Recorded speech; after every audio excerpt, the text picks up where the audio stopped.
Charlton having an injury crisis? Welcome back to Where Addicks Walk with myself, Luke, and today we've got Dave, Alan, Platty and Steve talking all things Charlton, including Patty's Peeves and Tweet of the Week. Dave, bit of a rollercoaster week. Yeah, well, it has been, result-wise, we got a good result. We were fortunate in the end against West Brom, that with that last-minute winner, which, it's like euphoric, seeing good old Nathan Jones celebrate like we won the cup. And then, back to reality. I think it was probably down to Wrexham playing in front of only 11,000. Players just weren't used to it. But no, I love that. That's gonna. But it's. I think it's just reality we've had a few difficult injuries, as in, getting two of the key defenders off in one game, and then in that same against West Brom. Who knows? Bree looks as if he'd done some real bad damage to his knee, but he just managed to get up and play on and still competed. But then we find out against Wrexham from Nathan Jones that he was injured, but he's still playing. He couldn't take free kicks, and you're sort of thinking, what's going on here? Because we've got some players we've paid money for that can play in those positions. So, we have a strange end to the week. Yeah, I agree. Platty, let's get on to the subs that weren't used. Obviously, I know you're a big fan of Apter, and if Bree's injured and he can't, especially, what is his weapon? His weapon is his deliveries, free kicks, etc. And if that's taken away from him, surely Apter needed to come on or deserves to start.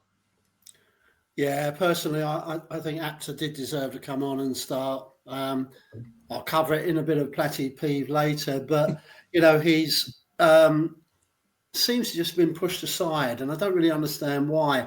Bree, he is a quality player, but if you take away his ability to give dead ball, then surely he's not going to be able to put long balls down, which he's there for. I must admit, against West Brom, I thought Bree was struggling even before his injury. He was playing very forward, but he seemed to be quite pedestrian, I think's the word. He wasn't particularly looking for the ball, I didn't think. I don't know, it wasn't one of his better games. And then yesterday he was clearly struggling. So why would you put a player who's struggling when you've got other potentials? We've got Rankin Costello. We paid good money for Rankin Costello, and he can play as wing back. And you just wonder why wouldn't he have considered playing him? So, yeah, it's all very, very strange. But the only thing I would say, Nathan sees them on the training ground. Nathan sees them in the morning before the game and knows their fitness and whatever. And clearly we went to Wrexham with probably bare squad, and we had what we had. And we know that the two centre-backs, Ramsey and Jones, were both actually ill. Ramsey said so in an interview. So, and Jones got off the coach wearing a mask. I don't know why he wear a mask getting off the coach, but who knows? But, it is what it is. Disappointing. Very, very disappointing. And any more injuries, we really do have a crisis. Was it a little bit more disappointing, Alan, because it was against Wrexham? I know Dave mentioned there is a little dig, and I know there's been a little bit of banter between the two sets of fans, which is all good to see. I love it from both sides. Was it a little bit more disappointing that it was a loss to Wrexham? Yeah, I think it was. We got battered last year. Yesterday, it was quite an even game, frankly. If Nibs would have scored in the first half, would he hit the bar? Could easily have scored. Second half, their goalie made a couple of saves. Equally, so did Kaminsky. Very even game, and it was such a soft penalty. I'm still not 100% sure on it. On Twitter, I've seen Wrexham fans saying, don't know what happened. Their crowd didn't appeal for it. Don't think any of their players did. But if it hit his hand, it hit his hand. And I don't think the Charlton bench or Nathan or the players were arguing about it. So it obviously clipped his hand. But it was a bit of a scrape, a very, very soft one. Yeah, definitely. Right, let's get into it, Alan. injury crisis, mate. There's injuries, there's illnesses. It's made the squad a bit thin on the ground at the moment. Yeah, obviously the same news come out, and you're looking at it and you're thinking, okay, has mixed it up. And when we sort of said about West Brom, when we had Burke and Bell go off, I said, would he mix it up and probably like Michael play Diamond? Well, he didn't get West Brom. He put Hernandez at left wing back, which, to be fair, it was his first start. He hasn't played a game for not even no pre-season. He did pretty well, to be fair. And then the news come out of the Wrexham game. We're looking at the formations, trying to work it out, and he did mix it up. He went for a diamond box midfield. The thing is, he sort of counteracted the right wing back of Kapoor, where we put TC at left wing back. And to be fair, TC done a brilliant job the first half doing it, and I was quite confident that if we could keep him quiet, they would end up start going long to more, and we can probably handle that, just head it away, and we can try and nick this. But unfortunately, the penalty happened, and after that, the limited options. And then you're obviously speculating about the Lee Byrne and why we got 15 minutes or 20 minutes of extra time, it felt like, and we're not chucking him on, we're not putting Apter on, and so forth. The only thing on the Bree one I can only think about is why he started him. They've obviously can have injections now, and they know how, where, and they can go and how long they can go and play, etc. The only thing I can think of, they obviously think that Bree's good enough to defend against that side of the pitch. But I'm the same with the other guys. Once you go 1-0 down, you're chasing a game. I'd rather lose 2-0 having a go than just 1-0 and sit back. But yeah, we'll just have to see where we go, because you can't get any defenders back until the January window. I know we've got a couple out on loan. We can't even get them back if we want to, and we'll have to explore and see who's fit, basically. Rest up. I hope Nathan Jones just turned around and said, I'll see you a week on Monday and get have a week at home. But no, Nathan has probably got me Monday. That brings us on nicely, actually, to my question for you, Steve. The international break is upon us. Has that come at a good time, do you think, for Charlton to get these players, try and get them back fit? If there's a bit of illness in the camp, sort of let everybody sort of chill and then come back together? Yeah, it probably has. It might do us a little world of good. I mean, we're probably going to have 3, maybe only 2 now of the Jamaican lads go off and play for them in the internationals. But beyond that, everyone else will be at home resting. We'll be able to get the likes of, hopefully, Godden will get much closer, if not back to competing for a first team recall. And yeah, we'll give some of those other guys who are just maybe a bit of struggling to make it through a 90 minutes at the minute a bit of chance to get their legs back and ready for the Southampton game in a week or two's time. The injuries have been slowly picking up. Going back all the way to when Josh Edwards got knackered a few weeks back, and then there's been a steady trickle of players that have been slipping through either being ill or picking up little niggles. And we've had this in the past where Charlton have struggled with players that just, we get told it's a week or 2 injury, and suddenly 6 months later we haven't heard from someone for a while. We've got to be hoping that we're not in that sort of situation where players are going to be out for long periods. We need to get that core of players back, and as some people have said already, we're not able to recall the likes of Alex Mitchell or Zach Mitchell until January at the earliest. I mean, Zach Mitchell should be recalled anyway, because he's played 0 minutes for Hibernian since he's gone up there. It's a complete waste of a loan now at the minute. We need to get him back, even if we're not using him, sending him somewhere else. But we need to get through this international period, make sure that those who are injured are back to at least kind of 90% match fit and ready to face Southampton, because that's going to be a hell of a test. Yeah, definitely. Right, let's get into it then. We'll give the floor to Platty. You can tell us his peeves for the week, and then we can all have a chat about them. So Platty, please take it away, mate. What is your peeve of the week? Well, my sort of minor peeve, it's located with me. West Brom game kicks off.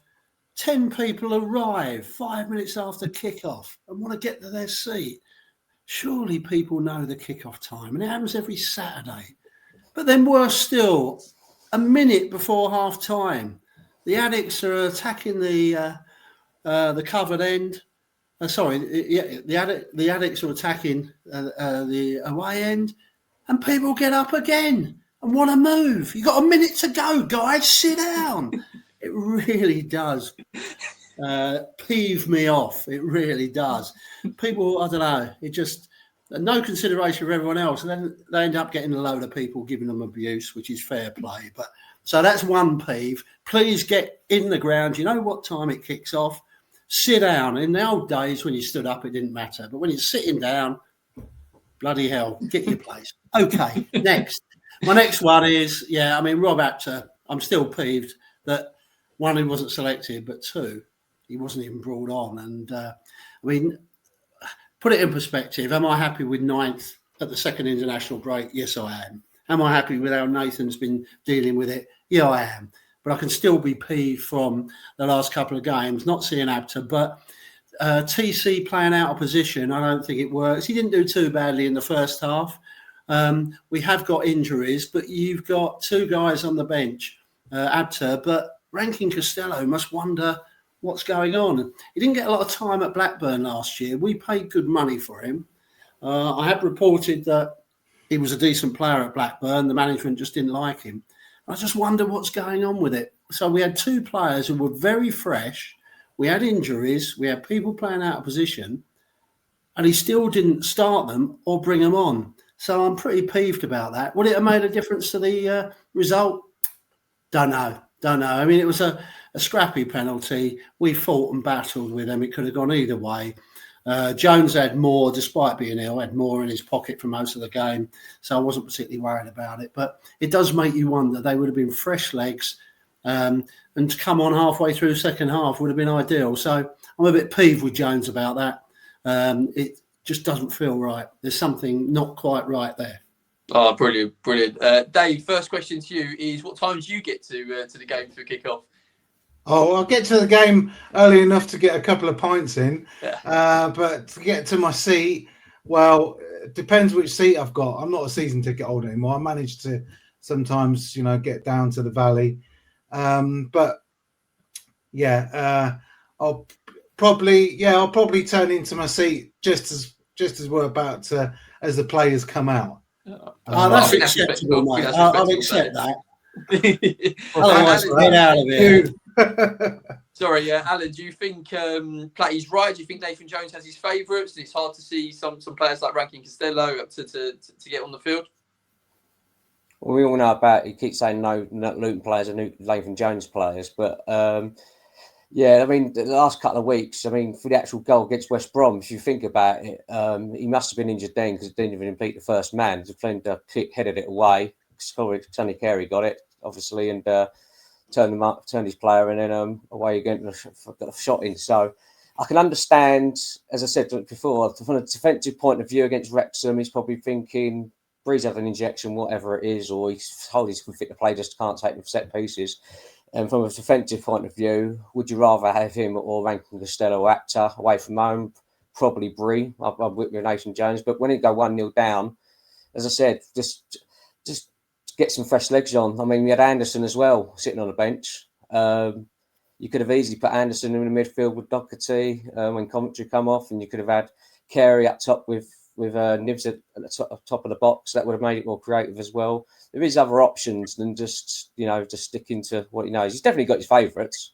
He's 100% got his favourites. We know, and we can probably go through the squad and know who they are, but without naming. But I just feel like you say, feel for Apter. I just don't really trust him at the wing backs positions. And like you say, Rankin Costello, he just looks like a freaking, I don't know, he's won a competition to come on because he only comes on for a minute, doesn't he? To see at time. So God knows. Don't know. I couldn't honestly tell you if he's a playmaker, defensive midfielder, a wing back. I know he's played all across everywhere, but I couldn't tell you exactly where. I couldn't tell you if he's as I say, a ball-winning midfielder, a carrier. I couldn't tell you if he's a creative midfielder. I don't know what he is at the moment. Obviously, it's been a bit of a frustration with the injuries and the illnesses, Steve. But tell me, how good did it feel, that last-minute winner against the Baggies? It was a mixture of a relief just to be able to get that ninth. But yeah, what a moment! It was fantastic. I mean, it wasn't. It was one of those where I'd almost turned away because we put in such a poor corner to tee it up, and then Carey took I mean, their goalkeeper must have a hole in the middle of his chest because it just kind of went through him, God knows how. But yeah, what a moment it was. And I think overall we deserved it that game. We played well. We were doing decent. It wasn't the best game in the world, but I think we probably edged it, and to get 3 points at the end of it was really good. You could see how devastated the West Brom players. Their defence literally collapsed on the pitch as the ball trickled over the goal line. So it was a fantastic moment. It's just one of those that when you've turned a 0-0, it's like when you've scored a last minute equaliser. It feels like a victory, where this actually was a victory when you've dragged a 0-0 into a 1-0 win. Defensively, we were sound, and then we were superb to be able to get that winner. So absolutely, it was the place was absolutely rocking. It's just a shame then that we've pulled into the Wrexham game and not followed it up. But and then we've got I jump back to it very briefly, but I saw the penalty claim, and I think it was a penalty. I mean, we've got Hernandez jumping up like he's a volleyball player, trying to pass the ball out. And what he's doing, I mean, the guy should be dropped for that next week. Even if we haven't got, I'd put 8 on the bench rather than put him on the bench at the minute. Yeah. He's not really up to scratch at the moment, at least, is he? Right. Well, we got the dreaded international break, but then after that, we've got the Nathan Jones derby, obviously another team that Nathan Jones used to manage for a short stint. Dave, what are we expecting from the game, and what is your score predictions? So it's going to be a close game, because I think since they've got rid of Steele at Southampton, it's almost like as if normal service has resumed. They've turned out some 2 good performances under their caretaker manager. And, I don't think that there's not much talk about, who's going to be the next manager. I've not heard too much because they seem to be sort of clicking together. Again, there's a bit of unrest there. They've got players like Aribo, who's not playing for some bizarre reason. He's definitely a championship quality player. In terms of prediction, it's going to be a difficult one to call, and we don't know how we're going to recover from our injuries, and that is going to shape the way we set up. I think sort of going on the sort of Apter debate, I don't think Apter is strong enough to play that wing back position, from defensively through to attack. He's definitely got something going forward, but I think that's where we're spoiled with Bree, but he's not going to be available for that game, even if he is fit. So it's going to be a tough one. If we come out with a draw, I'd be happy. Okay. I'd say, prediction wise, I'm hopeful of a 1-1. 1-0. Okay. What about you, Platty? The Saints game, what we expecting? Expecting a tough game, and what is your? Yeah, it'll be a very tough game. They'll be up for it. By then, they might have a manager, so they'll be out to impress. And if they haven't got a manager, they'll be out to impress anyway to, cement their place in the side, etc. But I think we're going to have Matty Godden back. I've got a feeling. I think it could be a 1-0 Charlton. I'm not going to go for lots of goals, but I think it'll be a 1-0 Charlton with the home crowd really pushing it on. So 1-0. Yeah, like it. Right, we are now on to our A to Z, and we're on to the letter F. So we're going to go through the alphabet as we are. We're on to the letter F for the Addicks. And Alan, please take it away, mate. Yeah, when you think the letter F, the older generation probably think of the Evie Fermanis, the sort of younger generation, slightly younger generation anyway, think of Fishy Mark Fish. But for me, for the F to be associated with Charlton is us, the fans. We are the heartbeat of the club. We all have a different ways of supporting it with Charlton, whether it's overseas and going to the games, turn up at Wembley, etc., etc. And we've all got different reasons and why we support Charlton. Is it someone that took you there as a child, or is it just a local club and so forth? But I remember I was a bit too young to start going back to when it was back to the Valley. Unfortunately, my dad didn't take us back then. But he would just tell me the stories about going to play at Upton Park and Crystal Palace, and I can't imagine. I mean, Platty would obviously know, and Dave probably, but I can't imagine us having a football club that's playing at another ground. I really can't. That's just things. That's always been my home as I've seen it. The Valley as it's grown from obviously the First Division days and getting the bigger stands, etc. And that fan group got together and went to the local council, got on the board, and obviously get it back. This just sounds mentally crazy in this day and age. You wouldn't even think like that, but just shows what you can do as a club and obviously the supporters. I mean, from sort of more recent times, we've had mock funerals, we've had flying pigs on the pitch, we've had getting into ballrooms, etc. And it just shows how much the fans base is needed, in the sense that when we had lockdown and there's no fans at all, I generally believe if the fans were there that season, I think we would have stayed up. We weren't a brilliant team, but we're a bit like Nathan Jones' team. We're a hard-working team. And Platty's got his, you paid £100 or whatever it is for a photo and stuck in the stand. But with a football without supporters, it doesn't matter if it's Charlton fans or any fans. I mean, they started introducing it back, if you remember, with home supporters going in, but there's an empty away end. Without an away end, there's no home end, really. There's no banter, there's no things. It might as well it's just watching your mates play five-a-side football, and it's just there's nothing there. And I know the fans of the Heartbeat, they get behind the support of the players, and I know how much the players appreciate it. We've got all the songs. My personal favourite song is Valley Forever Road, for many, many reasons. Obviously, when I started going back when I was 8 years old, my dad was singing that, and he's no longer with us now, so it brings a sort of, every time we sing it, you just think of him, sort of thing. And there's a song when we do away games, Goodbye Horse. I cannot understand. I've been going 30 plus years, and someone has to explain to me why we sing Goodbye Horse. I've heard rumours of it because a police officer at Selhurst Park fell off his horse and the horse ran off, and that's why we started singing it. There was also, I can't remember the other one now. Someone said, but yeah, there's going to be someone in the chat. We're going to obviously try and get it out there. Someone's going to have to explain to us. Because, as I say, Platty's been going God knows how many years. He don't know why Goodbye Horse, but yeah, Goodbye Horse. And so for me, F it's the fans. We are the Heartbeat, so F is for fans, mate. Oh, absolutely brilliant, Al. You're right. Fans are what make the club. I absolutely love that. And yeah, please get in the comments below about that song. We're dying to know what's where that comes from. Where it come from, yeah. Right. We are now on to our final segment, which is tweet of the week. So tweet of the week comes from one of our own. He comes from Timsy. He can't be with us today, but he put in a lovely tweet, and it says, before every international break this season, we have looked absolutely knackered before the game. So what I want to take from that is, do you think that the squad is getting pushed to its limits, and can you keep going to try and get a playoff position? Steve, we'll chuck it to you, mate.